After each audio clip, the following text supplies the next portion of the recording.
Hello बच्चों, आज मैं आपको एक्सरसाइज 10.3 की एक्सप्लेनेशन दूंगी। कॉपी वर्क मैं आपको पहले ही दे चुकी हूँ इसका, ठीक है ना। देखो, क्वेश्चन आपके पास convert the following into fraction. अब आपको डेसिमल में कुछ नंबर्स दे रखे हैं और आपसे कह रहा है उसको फ्रैक्शन में कन्वर्ट करो। तो कैसे करोगे? जैसे कि फर्स्ट आपके पास लिखा है 7.9, तो क्या करना है, पॉइंट के बाद यहाँ एक डिजिट है ना, बस कुछ नहीं करना है, यहाँ से पॉइंट हटाना है, एक डिजिट है तो नीचे 10 एक जीरो लगानी है, आगे 1 तो लगेगा ही लगेगा, है ना। तो 79/10 आपका आंसर आ गया, ठीक है। उसी तरीके से सेकंड पार्ट है 3.63। अब देखो यहाँ पॉइंट के बाद 2 डिजिट है ना, तो क्या करना है आपको, पॉइंट हटाया, यहाँ पर 2 जीरो आ गई, ठीक है ना। तो 363/100 ये आपका आंसर आ गया, ठीक है। उसके बाद जैसे एक और पार्ट लेते हैं, कौन सा पार्ट लें हम, अब लेते हैं लास्ट ये वाला 0.591। फिर वही पॉइंट के बाद यहाँ पर 3 डिजिट है, पॉइंट हटाया, यहाँ पर 3 जीरो, 1000 आ गया, तो 591/1000 आपका आंसर आ गया, फ्रैक्शन में हो गया ये, है ना।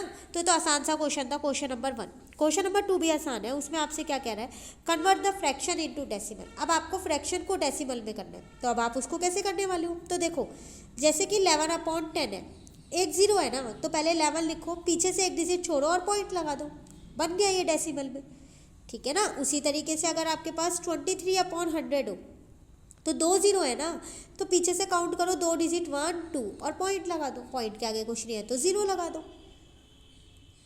ठीक है। अब अगर आपके पास है 82/1000, तो देखो 3 डिजिट 3 जीरो है नीचे, तो पीछे से 3 डिजिट छोड़ेंगे, लेकिन यहाँ तो 2 डिजिट है, तो तीसरी आप खुद से बना लो, अब फिर पॉइंट लगा दो और पॉइंट के आगे कुछ नहीं है तो जीरो लगा दो, ठीक है। तो यही सारे पार्ट्स देखो मैंने आपको यहाँ पर करवा रखे हैं, ये रहे, ठीक है।